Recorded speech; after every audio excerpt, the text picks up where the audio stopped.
All right. So I'm calling the advisory committee separate meeting to order at 6:35 on March 24th, 6:35 p.m. Hi, everybody. So we've got a healthy quorum. We've got 5. Tom is definitely not coming, and Adam is going to try to join in as he deals with his children because his wife's gone to a meeting. Okay, so let's get going. We've got to get off here at 7:25 because ARPA is going to take over this room. So we need to get out in time to let them get back in. So help me watch the clock here, but I think we'll be fine. We'll do the minutes last. Let's do the substantive part first.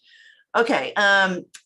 I sent everybody the letter that I sent to select board this afternoon to at least give them kind of a heads up on the things that we think should be discussed. Andrew edited the letter, so it basically was a combination of both of our thoughts. So did you guys have a chance? I know it came late. Did you guys have a chance to read it? If not, we're going to go over it, but did you have a chance to read it? Marcy? Briefly. I actually have it up on the screen now as well, so Okay. I did glance over it. Thank you. So Eric and Tim, you're both muted, so can you just unmute and let us know if you read the letter? Yeah, I got a chance to read it earlier today. I did not. Okay, all right, so we're going to go over it. So Andrew, do you have it available? If not, I'll pop it up. I've got it right here. Why don't you pop it up? Okay.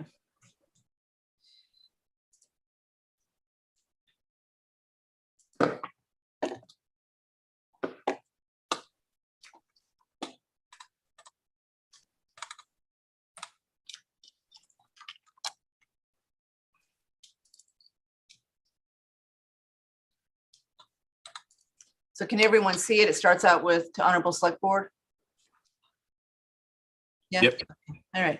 Okay. So we started off with what we believe are possibly the differences in budget items, because that's the thing we really need to get on the table tonight, because we're going to have to vote on the budget in the next couple of weeks, and we want to make sure we do vote on the budget. The warrant articles, are still being worked on, and they're still moving around as far as wording goes. So that's okay if we can't get all those voted on before the warrant goes to the printer. We'll still be able to let the town know with the screen how we voted. So we'll get them all voted on. They just may not be voted on when the warrant gets printed. Okay.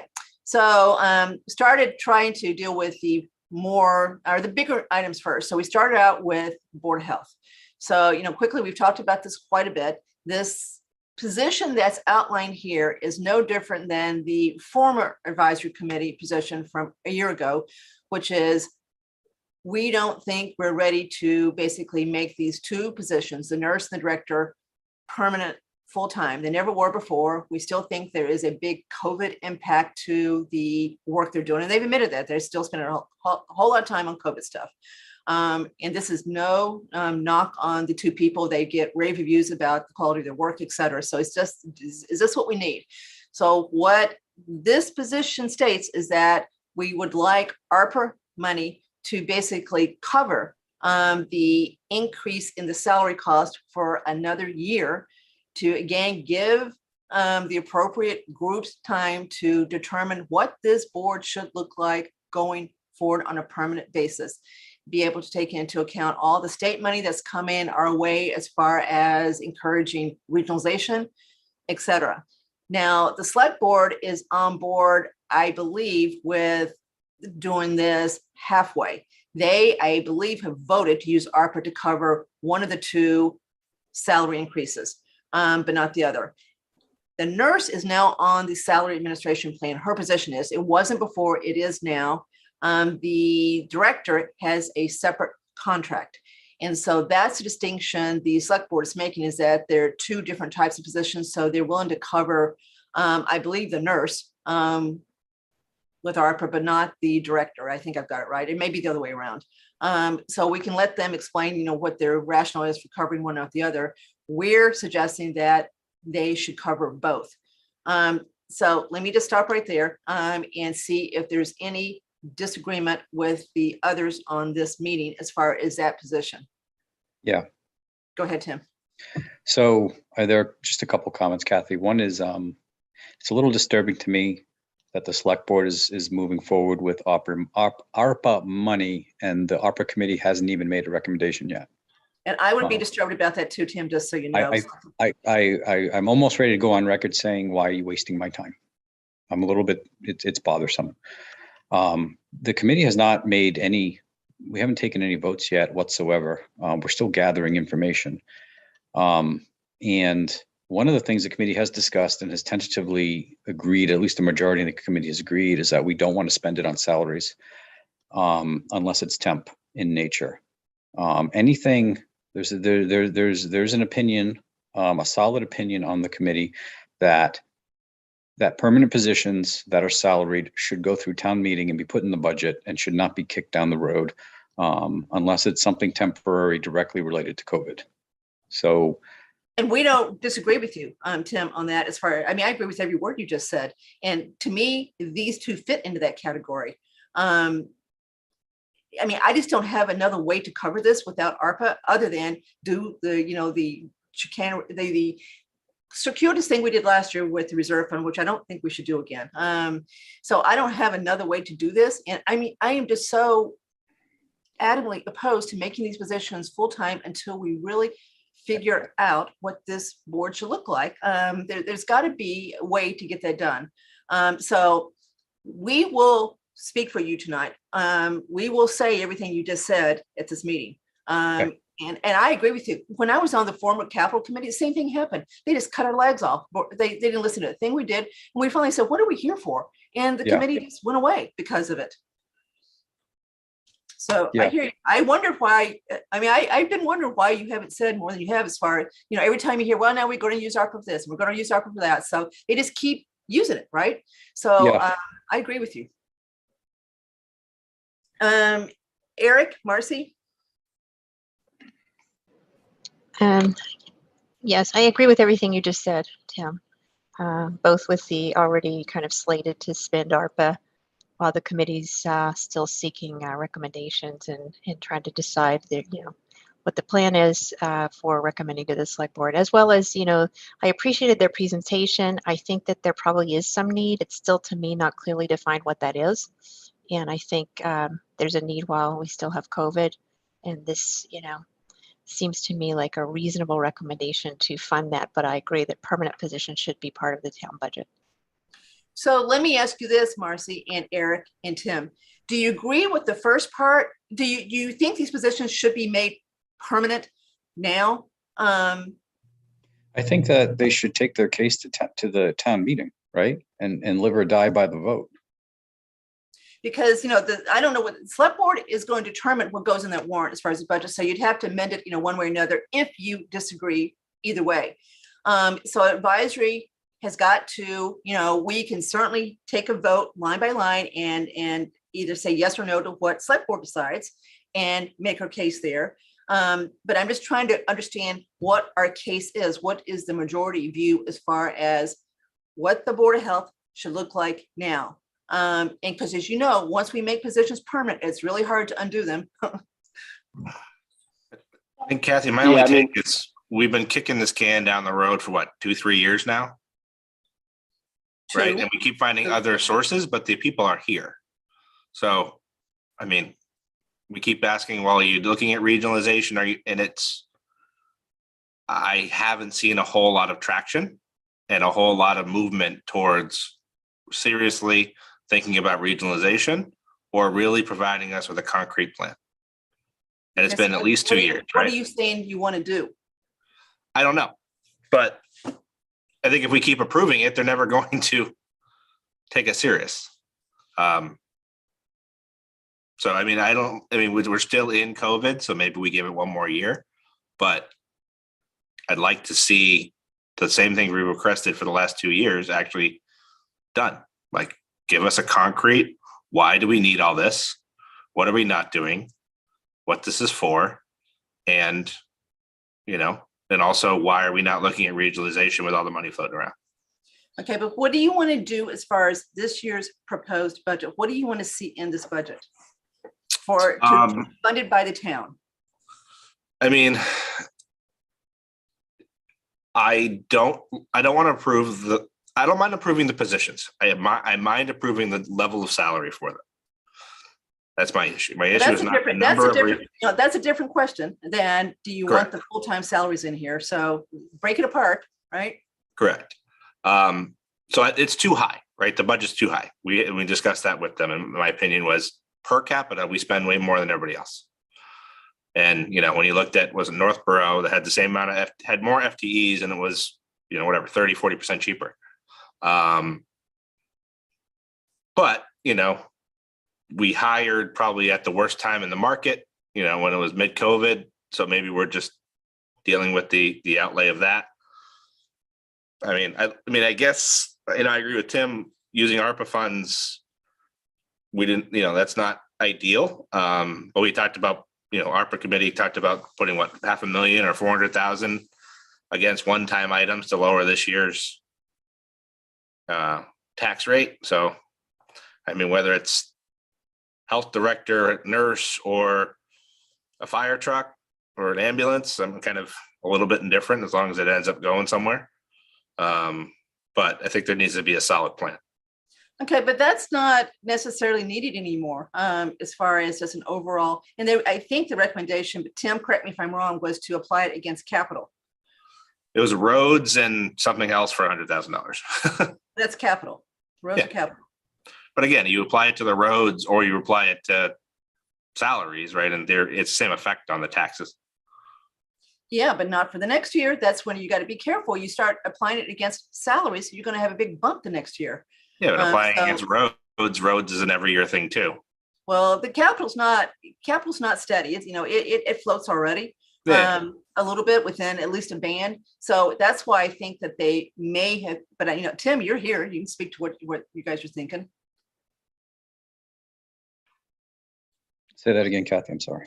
It was our understanding that maybe one of the recommendations that your committee might be intending to make is to just blanket apply $400,000 to $500,000 of ARPA funds against the fiscal year 23 budget to lower the impact of the increase in house prices, and that maybe Yeah. specifically you're going to pick capital to go against.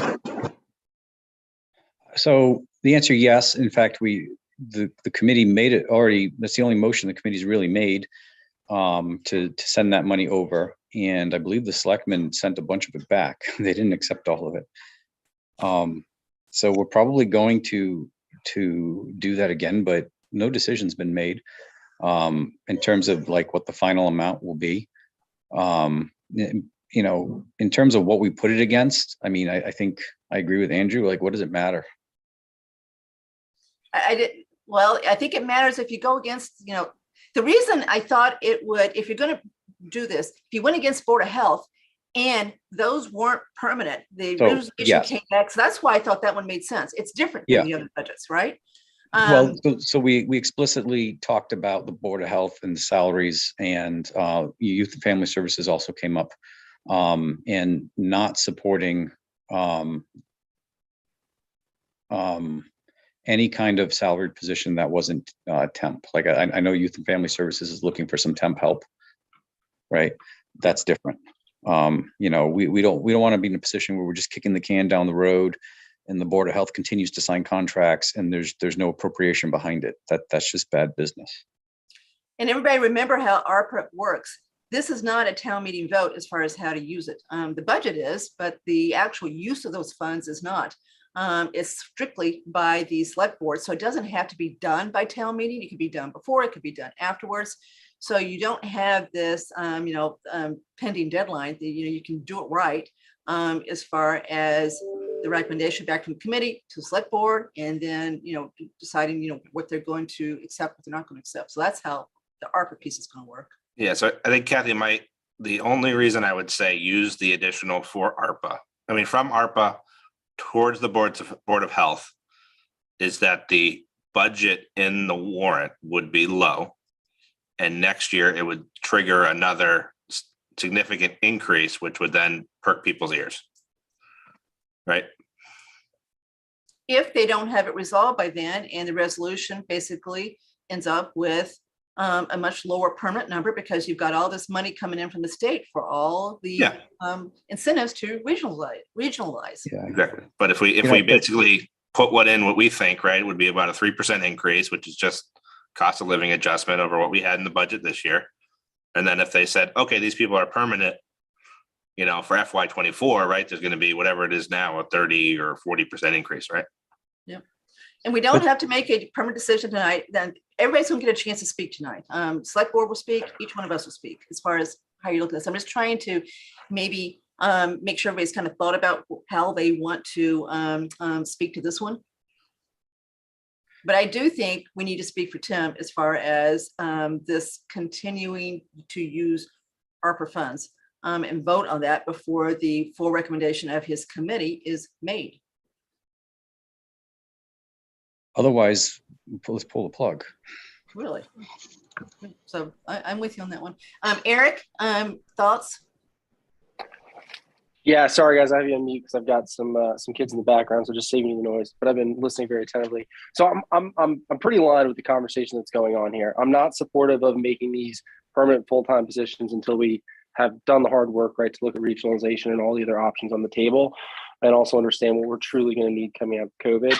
I do agree with the sentiment of like, well, we're kicking the can down the road. But if the alternative is we just settle on full-time positions, I'm hard against that.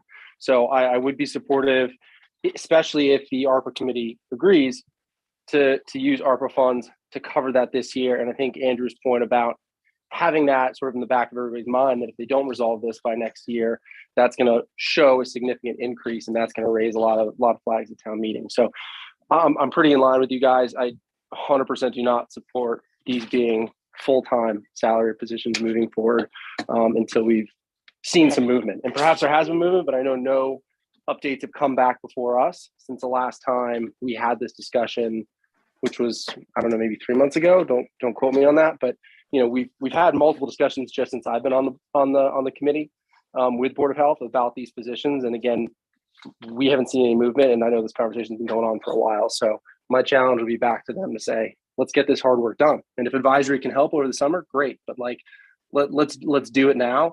You know, at this point, I feel like we're moving into a normalization of COVID. This is sort of how we're going to be living moving forward. There'll be new variants and everything else, and the world has changed. So let's change with it and stop, you know, I don't know, waiting to see what happens. Sounds well stated. Sounds like an excellent plan. So repeat it tonight, please. Okay, so I think we've discussed that as much as we need to for the moment. Let's go on to the next one, which is possibly starting to use on a permanent basis a piece of the profit generated from the programs run by REC. So again, a little background. Advisors have been talking about this for several years. This is not a new topic.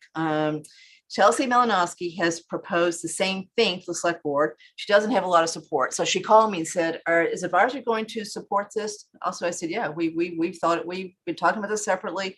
We're not supporting you. We have independently talked about this for a few years. So that's the one revolving fund that generates quite a bit of excess cash. And the theory behind the revolving fund is simply that it's a better match of the timing of revenue expenses. They take the revenue in May and June and April, and then they basically provide the programs after the end of the fiscal year. So that's why you're doing it. It's not necessarily to build up a bunch of cash that then gets used separately outside the budget process, which is what has happened with the money. I personally don't think we should take all of the profit. I think the Rec Commission absolutely should still, be a vibrant group and be able to decide how to use some of it. All that's in this letter is the recommendation to consider using a piece of it to offset part of the salaries running through the Rec Department budget funded by the town, where those salaries absolutely work on these programs. So to try to allocate more of the actual cost of the programs to the programs.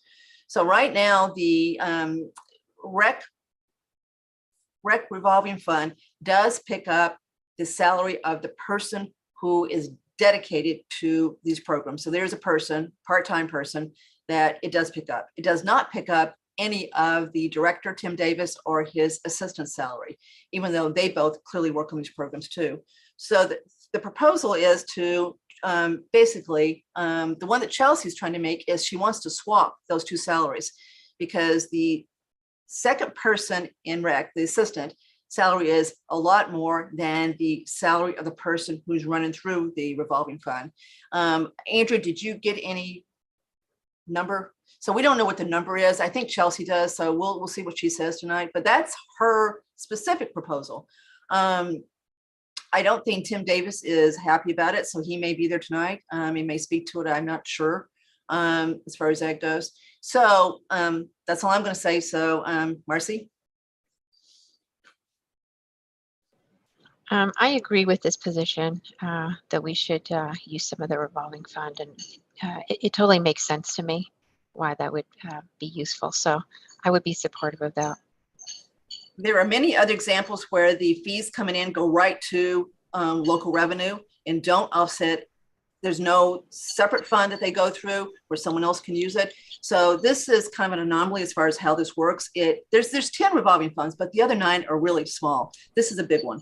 This is not the ambulance fund. That's entirely different. And we're using those receipts out of the ambulance fund for various things, which everybody knows. So this is the one that's solely set aside. The rec commission has solely controlled it. Tim, were you on rec at one point? No? Okay. All right. So anyway, okay. So Marcy, that's you. So Tim, what do you think? Yeah, I'm supportive. I've never understood why it was 400K. Yeah. Never got that. And there's many rec things running through the budget. There is a 9/11 field debt. We take care of the fields through DPW. So there's a lot of expenses that are going through the town budget that this could help offset. So we thought we'd pick one that is recurring, that wouldn't be paid off, whatever. So this is a permanent change. Yeah, I'm not against it. I think there are a lot of ways to go forward to change this. This is a fine one. Yeah. Eric?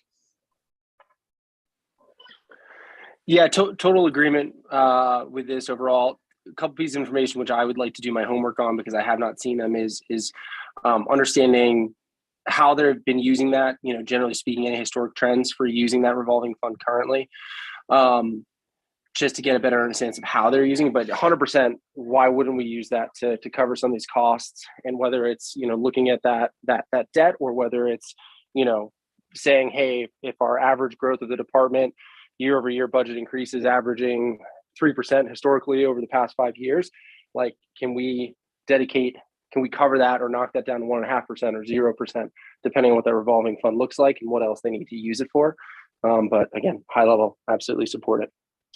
So in answer to your question, they've used it for vehicles historically. There's one on the warrant this year in capital that is being funded by the revolving fund. They've used it to cover overruns recently of big projects that were delayed, and by the delay, they cost more. So that's a couple places that they've used it. Okay, so go ahead. Sorry, real quick, just when you say that, just so I'm 100% clear, are those being used specifically, like that's a vehicle for the rec department, or over just in relation to the rec department, or being used like applied towards capital or other areas of the town budget? Rec department, but they will lend it to like youth and family services if they need to borrow, but it's theirs to control. Right. Got it. Okay. Thank you. Okay. Next one is ambulance fund receipts. This one's kind of easy. So unfortunately, the ambulance fund's doing very well. It's got a lot of revenue coming in. So the current plan is to use the ambulance fund receipts for the things that we normally do. We take out $290,000 to offset budget. We've got some debt service related to prior purchases, fire trucks, ambulance that go through there. And then this year, there is a pickup truck that the fire department is purchasing. And the original plan was to fund half of it through the ambulance fund because we thought that's what fit there. It looks like the whole thing can be purchased through the ambulance fund. Brian can speak that tonight. He's just waiting to see what February receipts look like before he really says, yes, I think we can do it. There's certain rules you have to abide by as far as how much you have to use, or how much you can use. And he just has to make sure we fit with that. So I think that this is not going to be much of an argument as far as doing this. I think, capital's for this, Brian's for it, as long as he can make the numbers work. So that's just kind of an easy one. Anyone have an issue with doing that? Okay, so I'm going to keep going because I thought that's pretty easy. Okay, Algonquin, fresh in our minds from last night.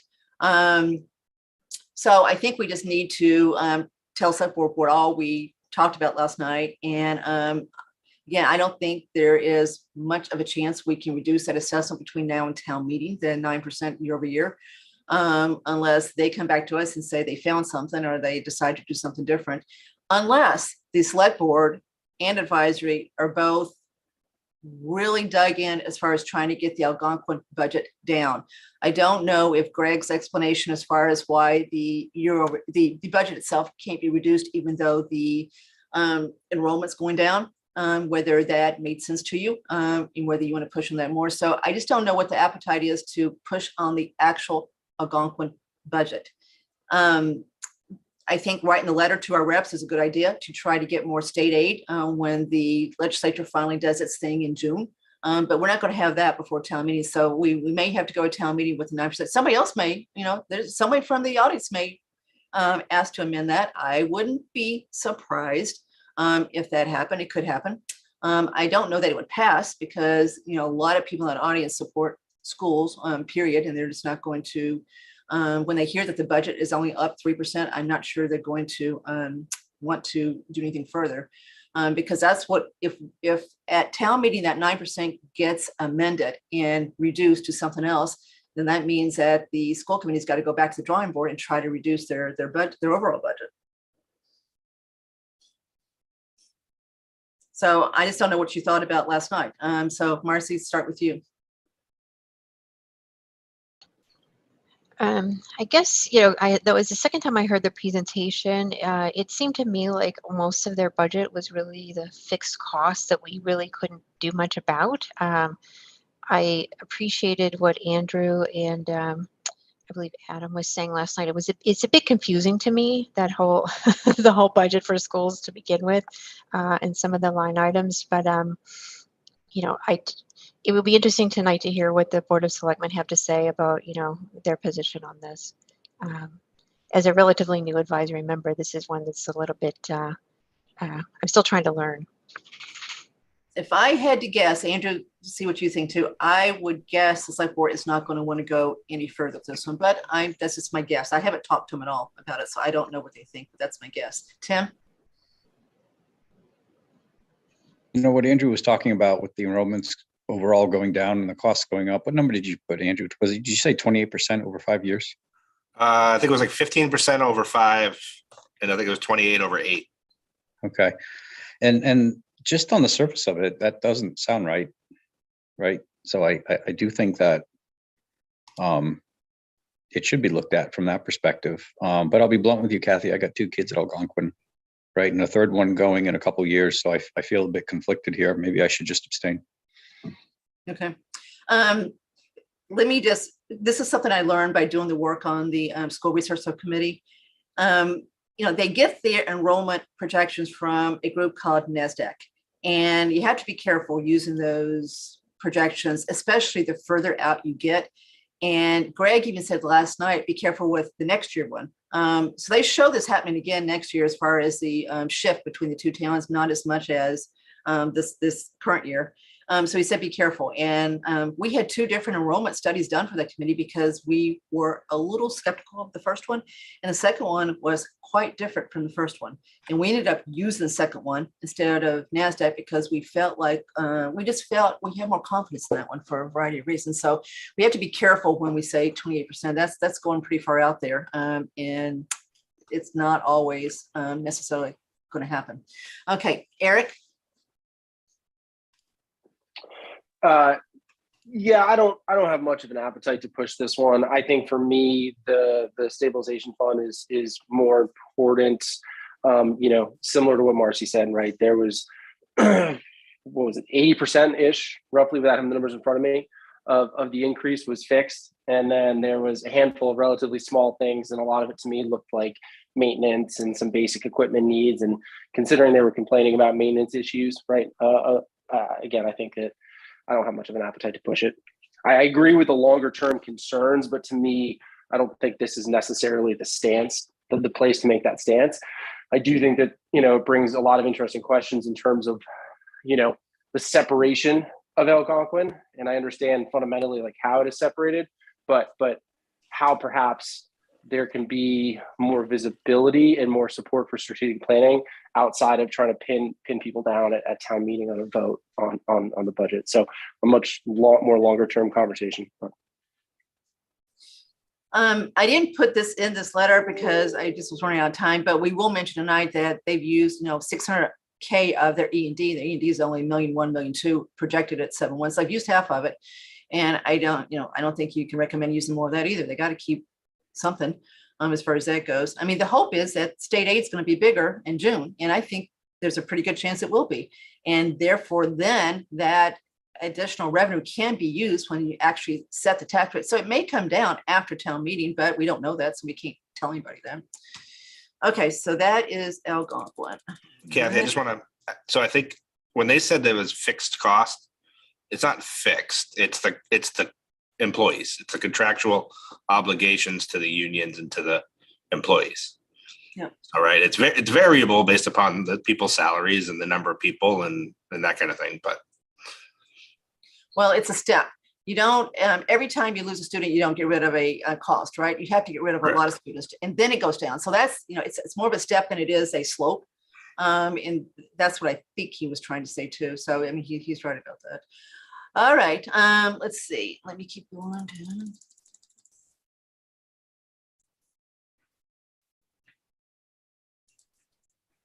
Oops.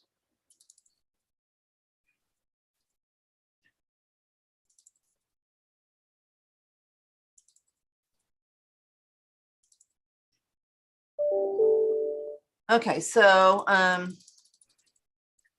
okay, this is one that we've been talking about for a few years too, which is we really want them to increase all other non-tax revenue when they can by the same amount that the budget's going up. Because if you don't, you end up then sucking the real estate taxes with more than its fair share. And so that's what this other paragraph does. It is encourage them to increase the estimate being used in the budget projection by 3%, which is about what the overall budget is projected to go up year over year, so that more doesn't fall to the real estate taxes than it should. There is a big difference between the number that's being used on the spreadsheet and what we actually receive for local receipts. That's what generates the vast majority of our free cash every year. That's actually a good thing. The Department of Revenue recommends this. This is actually something that is encouraged to use a really conservative number there so that they want you to end up with free cash. It's a good thing. It's your savings account to start the next year. But we've got a lot of room there. We've added the mills tax, the local mills tax. So Brian has already added some to this. He's done that already. It's not advisories. I mean, this is not a vote on advisory. This is not on the warrant. So all we can do is push the select board to push the town accountant and Brian and possibility to do this. So I'm hoping tonight that we can make a little bit more progress with doing that. I think Brian's listening. He's open to this. So I think they're starting to listen more than they did before.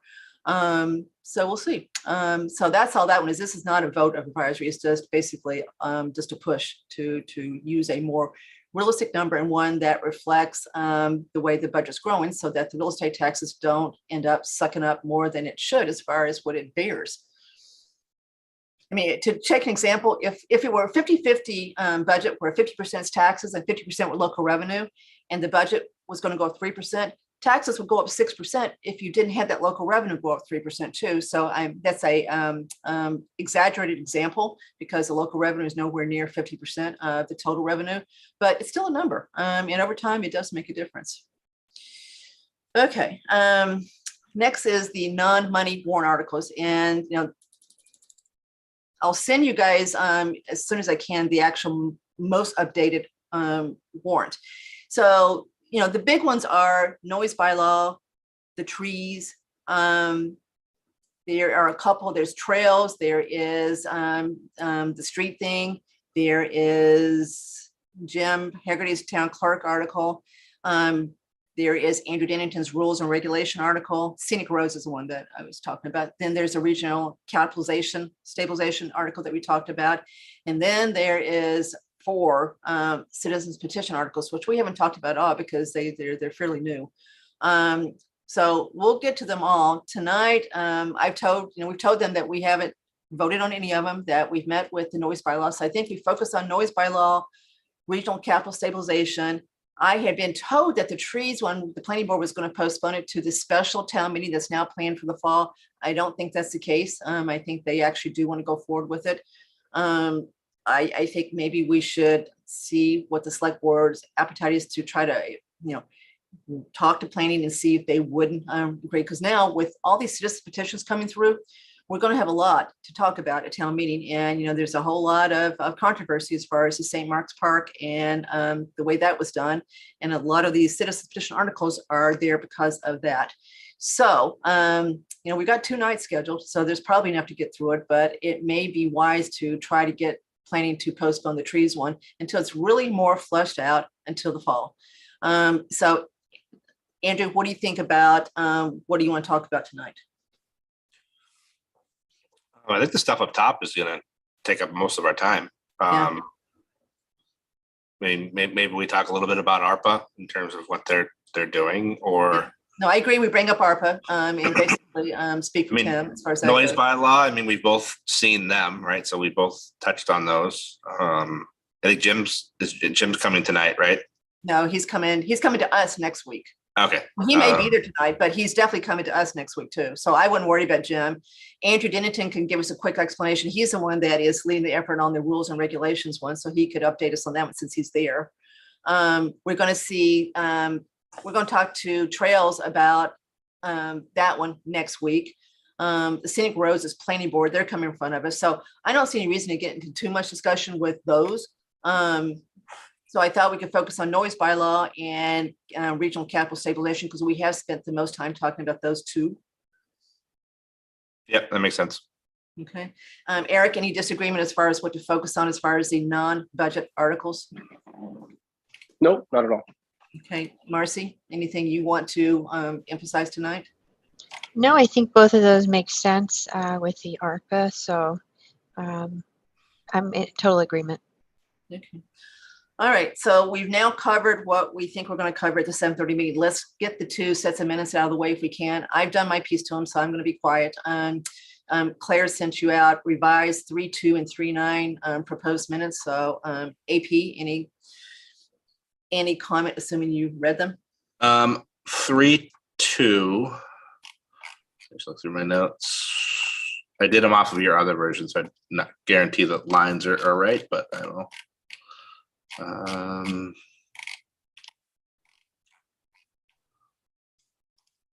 Claire, are you listening?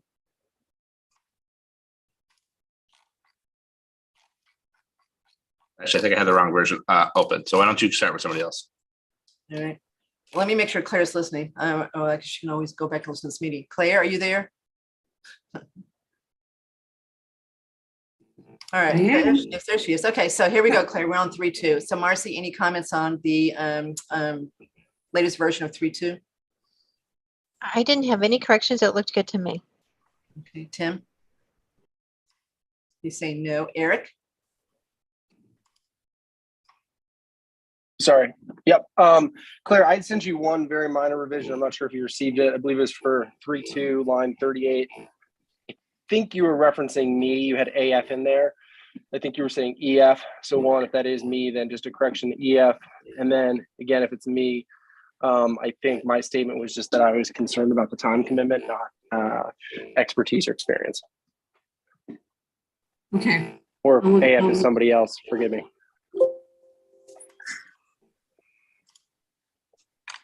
You got that one, Claire? Yeah. Okay. Andrew, AP? Hold on.